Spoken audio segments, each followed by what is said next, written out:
रात का समय रवि और सीता आपस में बहस कर रहे थे।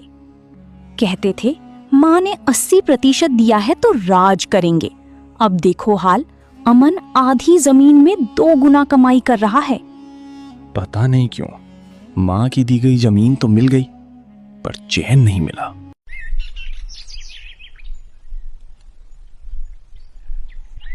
गांव के कुछ बुजुर्ग और किसान लोग पीपल के पेड़ के नीचे बैठकर बातें कर रहे थे।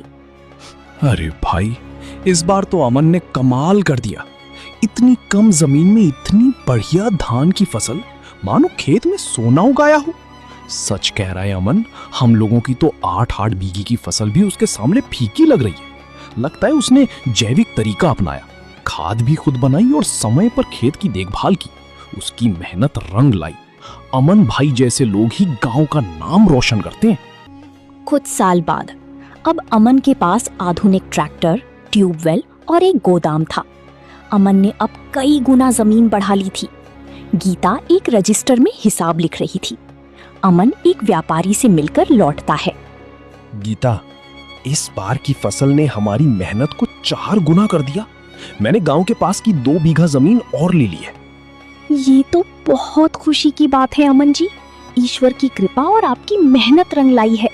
माँ के जाने के बाद हमने बहुत सहा, पर अब सब कुछ ठीक हो गया। रात का समय, घर में सन्नाटा था। रवि का बेटा खाट पर लेटा था, जो बीमारी की वजह से काफी कमजोर हो गया था। रवि और सीता उसकी ओर चिंतित निगाहों से देख रहे थे। एक कोने में दवाइयों की थैली रखी थी। रवि, दवाई की आखिरी खुराक भी दे दी। डॉक्टर कह रहा है कि ऑपरेशन जरूरी है। सीता, 2 बीघा जमीन बेच चुका हूं, अब कुछ भी बचा नहीं। ऊपर से सेठ हर दिन आकर धमकाता है। रवि का चेहरा पसीने से भीगा हुआ था और आंखें डरी हुई। रवि, मेरे पास एक रास्ता है। हम अमन से मदद मांगेंगे। क्या? अमन से? मैं उसके आगे हाथ नहीं फैलाऊंगा। रवि, अब बात अहंकार की नहीं, हमारी बेटी की जान की है। अगर आज माँ जिंदा होती तो शायद ये दिन ना देखना पड़ता। ठीक है, कल सुबह चलेंगे।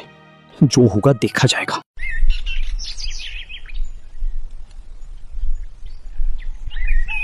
अगली सुबह अमन और गीता तुलसी में पानी चढ़ा रहे थे। सामने रवि और सीता झिझकते हुए आते हैं। अमन दोनों को देखकर चौंक जाता है। भैया भाभी, आइए, अंदर आइए। कैसे आना हुआ? दीदी आइए, बैठिए, मैं आपके लिए चाय लाती हूँ। नहीं गीता, आज हम कुछ मांगने आए हैं।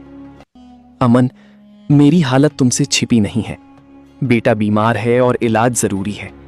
2 बीघा जमीन बिक चुकी है। अब बस वो बची है जिसे कभी मैंने माँ के बहाने तुमसे छीन लिया था। भैया, आप बैठिए।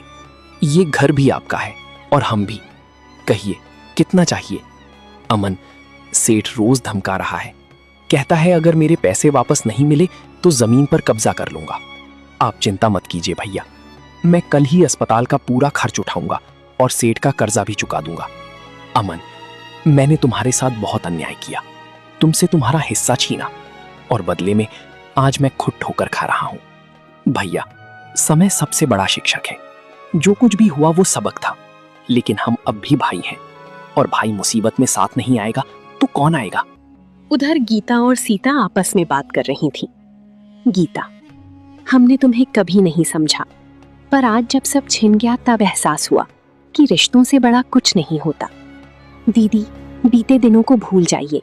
अब हमें मिलकर भविष्य के बारे में सोचना चाहिए। दोपहर का समय, अस्पताल के एक कमरे में रवि का बेटा बिस्तर पर लेटा था। उसका इलाज चल रहा था। अमन डॉक्टर से बात कर रहा था। गीता और सीता पास में बैठी थी। अब घबराने की जरूरत नहीं। बच्चे का इलाज सही समय पर हो गया। बच्चा अब धीरे धीरे स्वस्थ हो जाएगा। धन्यवाद डॉक्टर साहब, आप और अमन दोनों ने मेरे बच्चे को दूसरी जिंदगी दी है।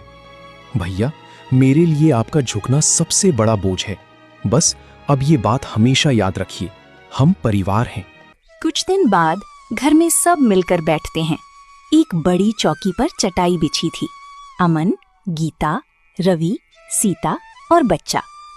गीता, अगर तुम ना होती तो आज हम ना जाने किस हालत में होते।